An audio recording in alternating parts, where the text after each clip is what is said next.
8 months ago, doctors found a brain tumor, and 5-year-old Kamorian was diagnosed with brain cancer. Since then, life hasn't been easy for Quinita Smith and her family. Because I'm struggling with taking care of my sick child. It's fighting for his life. Wednesday afternoon, someone broke into their apartment. The door being kicked in, opened, and the stuff being gone.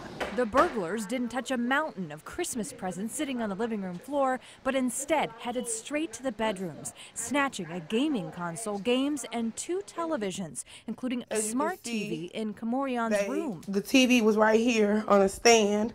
And it was brand new, a Christmas present, in fact, from a hospital organization that's helping out the family. They adopted him and brought him multiple gifts and things for him to have a good Christmas.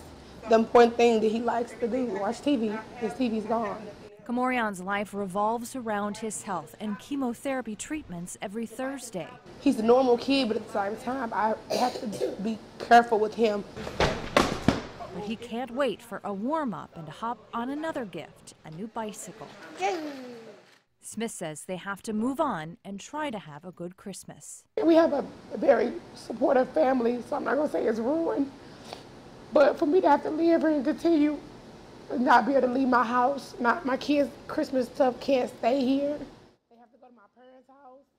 I have to think about all the stuff that I have to do now that I shouldn't have to do.